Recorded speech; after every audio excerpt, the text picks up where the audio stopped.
Halo semuanya, kembali lagi di Review Daily Bible School. Kita akan lanjut pelajaran kita untuk mengerti tentang sanctuary dan investigative judgment. Kita ulang ayat kita yang kemarin kita baca di Matthew 22 ayat 11. Ketika raja itu masuk untuk bertemu dengan tamu-tamu itu, ia melihat seorang yang tidak berpakaian pesta. See atau melihat adalah investigative judgment. Yang melihat di sini adalah king yang adalah bapa. Guests adalah yang mengaku pengikut Kristus. Tapi, tidak semua mengaku pengikut Kristus yang cuma pengakuan saja. Ada yang benar-benar terhadap pengakuannya.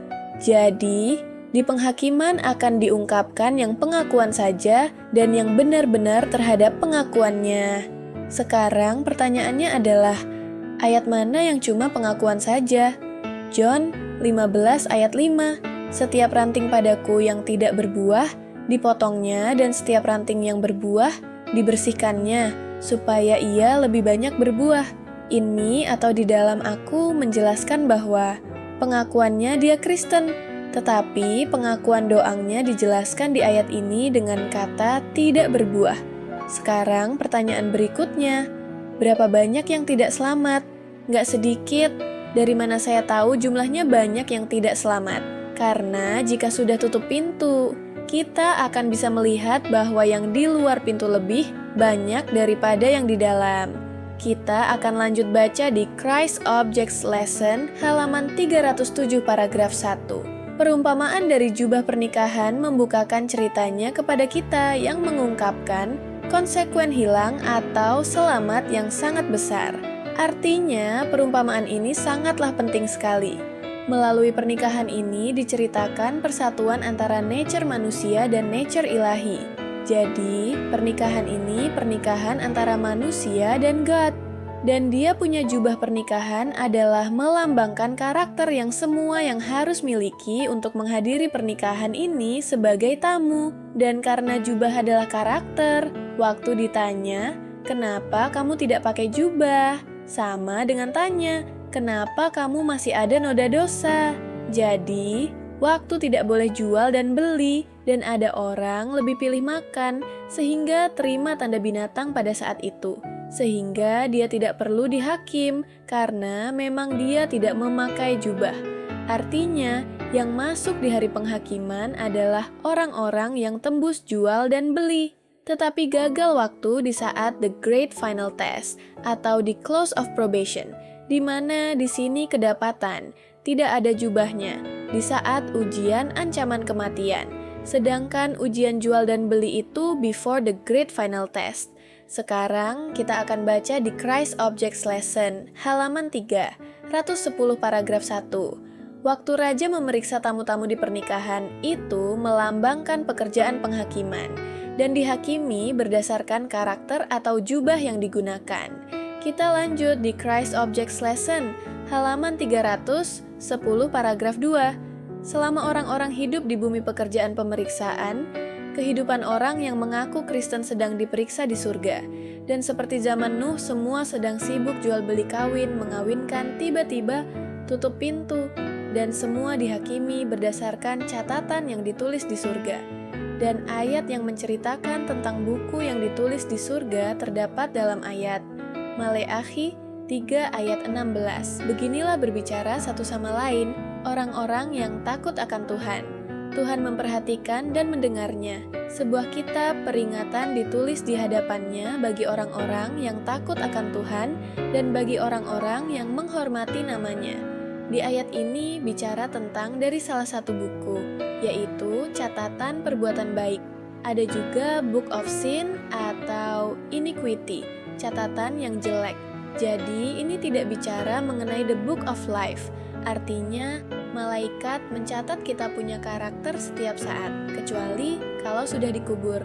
Jadi harus kita ingat bahwa ada buku peringatan catatan kehidupan kita yang baik dan jahat, dan semua dihakimi berdasarkan catatan yang ditulis di surga.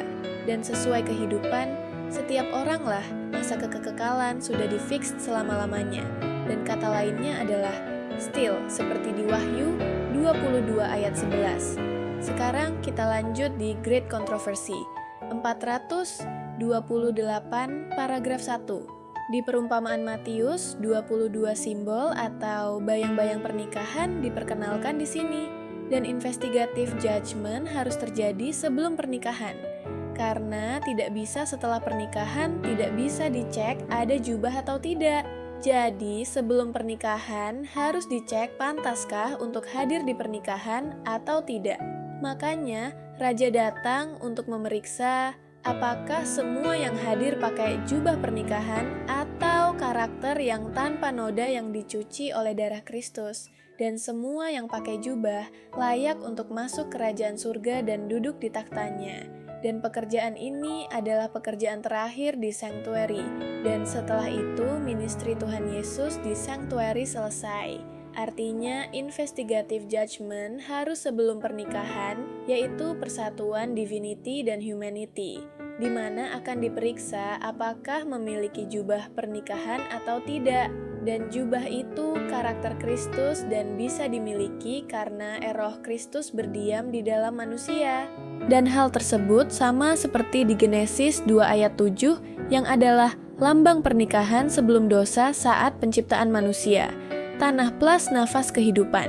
Artinya kita benar-benar mempelai wanita Kristus dan setelah berdosa harus dikembalikan sama seperti Adam dan Hawa pertama kali diciptakan. Jadi, harus dicek di penghakiman apakah kita memiliki karakter Kristus atau tidak, atau apakah kita sudah dipersatukan dengan Kristus atau tidak, atau cuma pengakuan saja, dan yang dihakimi lebih dari manusia, karena penghakiman untuk buktikan bahwa God tidak pilih kasih, atau tidak ada sentimen, karena kalau orang yang hilang memang pantas hilang, dan yang selamat pantas untuk selamat. Jadi, manusia bisa dibilang adalah jurinya, sehingga bisa mengungkapkan bahwa Bapa itu adil, tidak pilih kasih. Kesimpulan sejauh ini, ada 3 macam pernikahan, yang artinya kesatuan. Dan 3 persatuan pernikahan ini adalah 1. Persatuan karakter terpisah di mana dengan perumpamaan pernikahan karakter kita dipulihkan. 2. Terpisah dari kerajaan surga yang mana kita akan ke surga.